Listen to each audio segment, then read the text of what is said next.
என் அன்பு தேவனுடைய பிள்ளைகளை, உங்களை சந்திப்பதில் பேரானந்தம் கொள்ளுகிறேன். என்னுடைய 12ஆம் வயதில் கர்த்தராகிய இயேசு கிறிஸ்துவை என்னுடைய சொந்த இரட்சகராக நான் ஏற்றுக்கொண்டேன். வாரம் தவறாமல் கர்த்தருடைய ஆலயத்திற்கு சென்று அவருடைய வார்த்தையை கேட்பதில் மிக்க மகிழ்ச்சியை கண்டடைந்தேன். அவருடைய பரிசுத்த ஆவியை பெற்றுக்கொள்ள வேண்டும் என்கிற ஒரு ஆவல் என்னுடைய உள்ளத்தில் பற்றி எரிந்தது. வேதாகமத்தில் உள்ள அற்புதங்களை வாசித்து பார்த்த பொழுது, கர்த்தருக்காக நாம் வாழ வேண்டுமென்றால், மிகப்பெரிய காரியங்களை செய்ய வேண்டுமென்றால், பரிசுத்தமாக இந்த உலகத்தில் வாழ வேண்டுமென்றால், விசுவாசம் உள்ளவர்களாக கர்த்தராகிய இயேசுவை நாம் பின்தொடர வேண்டுமானால் பரிசுத்த ஆவி நமக்கு அவசியம் என்பதை புரிந்து கொண்டு பற்பல நூல்களை வாசித்து பல தேவ மனிதர்களை சந்தித்து ஆலோசனை பெற்று வந்தேன். எனினும் பரிசுத்தாவியை எப்படி பெற்றுக்கொள்ள வேண்டும் என்கிற தீராத ஒரு ஆவல் என் உள்ளத்தில் பற்றி எரிந்தது. என்னுடைய 19ஆம் வயதில் ஸ்டூடெண்ட் ஃபார் கிரைஸ்ட் SFC என்கிற ஒரு வருடாந்திர கூட்டம், 3 நாட்கள் மாணவர்கள் பரிசுத்தாவியை பெறுவதற்காக ஒரு சிறப்பு கூட்டம் AG சபையிலிருந்து அது ஒழுங்கு செய்யப்பட்டிருந்தது. பரிசுத்தாவியை நான் எப்படி பெற வேண்டும் என்று ஏங்கிக் கொண்டிருந்த எனக்கு என்னுடைய போதகர் சொன்ன வார்த்தை காதில் தேனாக பாய்ந்தது. நீங்கள் பரிசுத்த ஆவியை பெற்றுக்கொள்ள விருப்பமுள்ளவர்களாக இருந்தால் இந்த கூட்டத்தில் சென்று கலந்து கொள்ளுங்கள் என்று 3 நாட்கள் அந்த கூட்டத்திற்கு எங்களை அவர் அனுப்பி வைத்தார். அந்த கூட்டத்திற்கு என்னுடைய 19 வயதிலே கர்த்தராகிய இயேசு கிறிஸ்துவின் கிருபையினால் சந்தோஷத்தோடு போய் 3 நாட்களும் தேவ பாதத்தில் உட்கார்ந்து மன்றாடி ஜெபித்து வந்தோம். முதல் நாளிலேயே அநேக பிள்ளைகளை ஆண்டவர் தன்னுடைய பரிசுத்த ஆவியினால் நிரப்பினார். எனக்கு முதலாம் நாளில் தேவ அபிஷேகம் கிடைக்கவில்லை. ஆண்டவரே, நான் உம்முடைய பரிசுத்த ஆவியை பெறுவதற்காகத்தானே வந்தேன், ஏன் எனக்கு அந்த ஆவியை நீர் தரவில்லை என்று மிகவும் கண்ணீரோடு ஜெபித்த பொழுது 2வது நாளிலே வாஞ்சையோடு ஜெபித்த பொழுது ஒரு தேவ மனிதரினுடைய காதில் சொன்னார், பரிசுத்த ஆவியானவர் உங்களை நிரப்பப் போகிறார் என்று சொன்னார். நான் கண்களை திறந்து பார்க்கவில்லை. அவர் சொன்ன மாத்திரத்திலே வானத்திலிருந்து ஒரு குளிர்ச்சியான ஒரு மேகம் நம்முடைய தலையில் வந்து இறங்குவது போல ஜில்லென்று ஒரு மகிமை இறங்கியது. என்னுடைய கரங்கள், விரித்த கரங்கள் தானாக இணைந்தது. இணைந்த கரங்கள் வேகமாக அது கரங்களை தட்ட ஆரம்பித்தது. அப்பொழுது உங்கள் வாயிலை தேவன் அந்நிய பாஷைகளை தருகிறார், உங்களை தேவனுக்கு ஒப்பு கொடுங்கள் என்கிற வார்த்தை என்னுடைய காதில் கேட்டது. அப்பொழுது என்னுடைய நாவை தேவனுக்கு ஒப்பு கொடுத்த பொழுது நான் அறியாத அந்நிய பாஷைகளை பேசி கரங்களை தட்டி ஒரு மகிமையான ஒரு பரிசுத்த ஆவியின் அபிஷேகத்தை தேவன் தந்தார். 20வது வயதிலே ஞானஸ்தானம் பெற்றுக்கொண்டேன். 21வது வயதிலே கர்த்தர் ஊழியத்திற்கு அழைத்து அவர் என்னை ஊழியத்திலே பயன்படுத்த தொடங்கினார். கர்த்தருக்கு மகிமை உண்டாவதாக. அந்த நாட்களிலே நான் ஏழ்மையாக இருந்தபடியினால் வேதாகம கல்லூரி சென்று பயில இயலாததால், எப்படியாவது இந்த வேதத்தை முழுமையாக நாம் அறிந்து கொள்ள வேண்டும், தெரிந்து கொள்ள வேண்டும் என்று என்னுடைய ஒரு தனியாக நான் தானியேலை போல 3 வேளையும் ஜெபித்து வந்த ஒரு ஓலை குடிசையிலே, ஒரு வைத்து எழுதுவதற்கு ஒரு மேசை கூட இல்லாத ஒரு இடத்தில் மூங்கில்களை அறிவாளால் அவைகளை சரி செய்து அதை இழைத்து அதை ஒரு மேசையை போல் உண்டு பண்ணி மண்ணெண்ணெய் விளக்கு வெளிச்சத்தில் 3.5 ஆண்டுகளாக அந்த தமிழ் வேத புஸ்தகத்தை கையினால் எழுத ஆண்டவர் எனக்கு உதவி செய்தார். அது ஒரு தாளை எழுதி முடிப்பதற்கு எனக்கு 12 மணி நேரம் தேவைப்படும். அந்த விளக்கு வெளிச்சத்தில் நான் எழுதினபடியினால் இரவு நீண்ட நேரம் நான் அதை எழுதுகிற பொழுது என்னுடைய மூக்கிலே அந்த விளக்கு கரி போய் மூக்கில் இருக்கும். அதை கைகளினால் துடைக்கும் பொழுது மூக்கில் இருந்து அந்த விளக்கு கரி வரும். முழு வேதாகமத்தையும் எழுதி முடித்தேன். நான் தினந்தோறும் கூலி வேலைகளுக்கு சென்று விட்டு மாலையில் வந்து குளித்து விட்டு ஜெபித்து விட்டு வேதத்தை எடுத்து கிராமங்கள் தோறும் போய் வியாதியஸ்தர்களுக்காக ஜெபித்து சுவிசேஷத்தை நான் சொல்லி வந்தேன். அப்போது இந்த முழு வேதாகமத்தையும் எழுதியதை குறித்து யாரும் எனக்கு பாராட்டோ எதுவுமே நான் கேட்கவும் இல்லை. அது அப்படியே இருந்தது. ஒரு சமயத்தில் நான் என்ன செய்தேன், அந்த பரிசுத்த வேதாகமத்தை தமிழ் பிரதியை அதை அமெரிக்க தேசத்திற்கு உலக அமைதிக்காக பாடுபட்டு வருகிற ஐநா சபைக்கு அதை நான் அஞ்சல் வழியாக முழுவதுமாக அனுப்பி வைத்து விட்டேன். அன்றைய தினத்தில் அதை அனுப்பி வைப்பதற்கு 900 ரூபாய் அஞ்சல் அந்த அனுப்பக்கூடிய செலவு ஆனது. 21 வயதிலே ஆங்கில தமிழ் வேதாகமத்தை எழுதினேன். 33 வயதிலே ஆங்கில வேதாகமத்தை எழுத ஆண்டவர் எனக்கு உதவி செய்தார். இப்படியாக அந்த ஆங்கில வேதாகமத்தை கைகளினால் முழுவதுமாக நான் எழுதினேன். இந்த வேதத்தை நான் 16 ஆண்டுகளாக போதகராக ஊழியம் செய்த சபை மக்களோ அல்லது என்னுடைய சொந்த குடும்பத்தினர்களோ அல்லது என்னுடைய நண்பர்களோ இந்த வேதத்தை இவர் எப்படி எழுதியிருக்கிறார் என்று அவர்கள் யாரும் அதை பார்க்கவும் இல்லை, கேட்கவும் இல்லை. நானே எடுத்து பார்த்து கொள்வேன். கர்த்தருக்கு மகிமை உண்டாவதாக. ஆனால் ஆண்டவருடைய வார்த்தையில் என்னை கூர்மையாக்கும்படியாக, என்னை துலக்கமான அம்பாக்கும்படியாக தேவாதி தேவன் அதை என் வாழ்க்கையிலே அனுமதித்தார். என் வாழ்க்கையிலே நான் அதை பெரும் பாக்கியமாக நான் கருதுகிறேன். ஏனென்றால் இந்த உலகத்தை நாம் ஜெயிக்க வேண்டுமானால் நம்முடைய உள்ளத்தில் கர்த்தருடைய வார்த்தை இருக்க வேண்டும். இந்த உலகத்திற்கு வராத ஒரு பஞ்சம் தண்ணியினால் அப்பத்தினால் உண்டான பஞ்சம் அல்ல, வசனம் கிடைக்காத ஒரு பஞ்சம் வரப்போகிறது என்று ஆண்டவர் சொன்னார். அதனால்தான் அந்த வார்த்தையில் தியானமாய் இருக்கிற மனுஷன், வசனத்தில் தியானமாய் இருக்கிற மனுஷன் பாக்கியவான். இப்படியாக தமிழ் ஆங்கில வேதாகமம் முழுவதையும் சுமார் 70 லட்சம் எழுத்தை எழுதி முடிக்க ஆண்டவர் உதவி செய்தார். 7 ஆண்டுகளாக மாதாந்திர புத்தகங்களை அச்சிட்டு இலவசமாக மக்களுக்கு அனுப்பவும், இன்னும் 10 ஆண்டுகளுக்கு மேலாக பற்பல மேடைகளில் கர்த்தரை அறிவிக்கவும், 16 ஆண்டுகளாக ஒரு சபையில் போதகராகவும், எந்த விதமான பின்புலமும் இல்லாத ஒரு குடும்பத்தில் தூசியும் குப்பையுமாக என்னை எடுத்து அவர் பயங்கரமான இடத்திலே என்னை பயன்படுத்தி வந்தார். அவருக்கே மகிமை உண்டாவதாக. இப்படி நான் இந்த வேதாகமத்தை எழுதி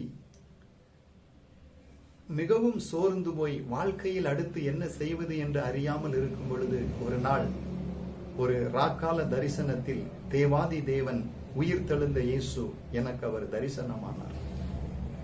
நான் ஒரு குடிசையில் முழங்கால் படியிட்டு கைகளை கூப்பி ஜெபித்துக் கொண்டிருந்தேன். போதகருடைய வருகைக்காக நான் காத்துக் கொண்டிருந்தேன்.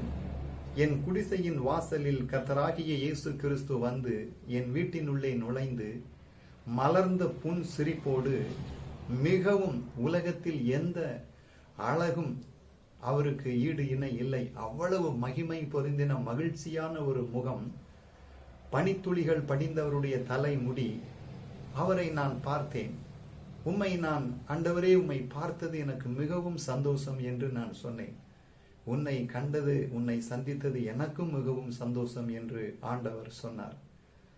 அப்போது அவருடைய கைகளில் அவர் கொண்டு வந்திருந்த ஒரு ராஜரிகமான ஒரு தோல் சுருளை என்னுடைய கரத்தில் தந்தார். நான் அதை விரித்து முழங்காலில் நின்றபடியே வாசித்த பொழுது அது மலையாள மொழியில் எழுதப்பட்டிருந்தது.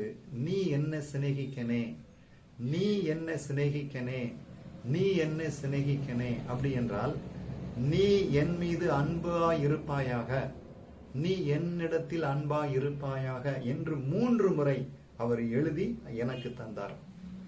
அதற்கு கீழே மனு உருவாய் வந்த திரு எழுத்து இயேசு கிறிஸ்து என்று அவர் எழுதியிருந்தார். அதாவது மாம்சத்தில் வெளிப்பட்ட தேவனுடைய வார்த்தை என்கிற அர்த்தம். அதை என்னுடைய கைகளிலே அவர் தந்தார். நான் உனக்கு உலகத்தில் எந்த அழிந்து போகக்கூடிய ஒன்றையும் நான் தரவில்லை, என்னுடைய வார்த்தையை உன்னுடைய கரத்திலே தருகிறேன். எந்த சூழ்நிலை வந்தாலும் என்னிடத்தில் நீ அன்பு கூறுவாயாக, உன்னை காப்பதிலும் ரட்சிப்பதிலும் நடத்துவதிலும் நான் உன்னை அழைத்த தேவன் உண்மையுள்ளவராக இருக்கிறேன் என்று ஆண்டவர் சொன்னார். எவ்வளவு ஒரு சந்தோஷம் பாருங்கள். ஆண்டவருடைய தரிசனம் எவ்வளவு சந்தோஷம் பாருங்கள். இப்படியாக நாட்கள் சென்று கொண்டிருந்த பொழுது ஒரு நம்முடைய சபைக்கு தேவ செய்தியை கொடுக்க வந்திருந்த சென்னையிலிருந்து வந்த ஒரு தேவ மனிதர் கணவனும் மனைவியுமாக அடியானுடைய வீட்டுக்கு வந்திருந்தார்கள். அப்போது என்னுடைய வீட்டில் தண்ணீர் வசதி இல்லாதபடியினால் அந்த கிராமத்திற்கு பொதுவான ஒரு ஊருக்கு பொதுவான ஒரு கிணற்றில், பொது கிணற்றில் அவர்கள் பரிமாறுவதற்கும் குளிப்பதற்கும் உபயோகிப்பதற்காக நான் என்னுடைய குடும்பத்தில் உள்ள மனைவி பிள்ளைகளும் ஊரில் இல்லாத நிலையில் அந்த கிணற்றில் போய் தண்ணி எடுத்து அவர்களுக்கு கொடுத்து அவர்களுக்கு எல்லா சௌரியங்களையும் செய்து பார்த்து வந்தேன். அப்போது நான் கடைக்கு சென்று அவர்களுக்கு சில உணவுப் பொருட்களை வாங்குவதற்கு நான் செல்லும் போது நான் ஆங்கில வேதாகமத்தை கைகளினால் எழுதினதை எடுத்து, ஐயா நீங்கள் இதை பார்த்து கொண்டு இருங்கள், நான் கடைக்கு போய்விட்டு வந்து விடுகிறேன் என்று சொல்லிவிட்டு போனேன். அவர்களும் அதை பார்த்து அவர்கள் வியந்தார்கள். இது மிகவும் ஒரு அச்சடிக்கப்பட்ட ஒரு பிரதியை போல் இருக்கிறது. கைகளினால் எழுத ஆண்டவர் உங்களுக்கு இவ்வளவு கிருபை கொடுத்திருக்கிறார். நாங்கள் ஒரு வேதாகம கல்லூரியை நாங்கள் நடத்தி வருகிறோம்.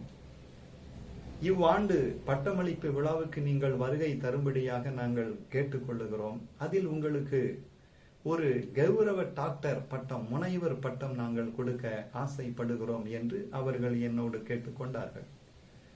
இதற்கிடையில் சுமார் 650 தலைப்புகளில் வேதத்தை ஆராய்ந்து செய்தியையும் கொடுத்திருக்கிறேன். இந்த வேதாகமத்தையும் எழுதி முடிக்க ஆண்டவர் உதவி செய்தார். இவைகளையெல்லாம் கருத்தில் கொண்டு எனக்கு முனைவர் பட்டம், டாக்டர் பட்டம் கொடுக்க அவர்கள் முன் வந்தார்கள். அவர்கள் குறித்த நாளிலே இக்கிராமத்தில் இருந்து சென்னை பட்டணத்திற்கு சென்று அந்த கௌரவ டாக்டர் பட்டத்தை வாங்கும்படியாக தேவன் அருள் புரிந்தார். எனக்கு அதை வழங்கியவர்கள் நியூ ஜெருசலேம் யூனிவர்சிட்டி டெல்லியிலிருந்து வந்து அந்த சென்னையில் உள்ள வேதாகம கல்லூரி முன்னிலையில் ஓய்வு பெற்ற நீதிபதிகள் எல்லாரும் சேர்ந்து அடியானுக்கு கொடுத்தார்கள். அப்போது அவர்கள் என்னோடு சொன்ன ஒரு வார்த்தை, ஐயா இங்கே பற்பல பட்டங்கள் உண்டு, நீங்கள் எப்போது வந்தாலும் உங்களுக்கு பட்டத்தை கொடுக்க நாங்கள் ஆயத்தமாக இருக்கிறோம், தேவன் உங்களுக்கு அவ்வளவு ஒரு கிருபையை கொடுத்திருக்கிறார் என்று சொன்னார்கள். கர்த்தருக்கு மகிமை உண்டாகட்டும். அப்போது நான் ஊழியம் செய்து வந்த சபைக்கு வராத ஒரு துடுக்கான ஒரு வாலிபன் கேட்டான், நீங்கள் ஏன் டாக்டர் என்று உங்களுடைய பெயருக்கு பின்னால் போடுகிறீர்கள்? முன்னால் நீங்கள் டாக்டர் பட்டத்தை தேடி சென்று வாங்கி இருக்கிறீர்கள், நீங்கள் டாக்டர் பட்டத்துக்காக ஆசைப்படுகிறீர்கள் என்றெல்லாம் சொன்னான். நான் அவனோடு கேட்டேன், தம்பி நீ இன்று ஒரு அரசாங்க வேலை செய்கிறாய், அந்த அரசாங்க வேலை செய்வதற்கு உன்னுடைய படித்த சர்டிபிகேட்டை வைத்துதான் நீ அந்த வேலைக்கு சென்று சம்பளத்தை வாங்குகிறாய்.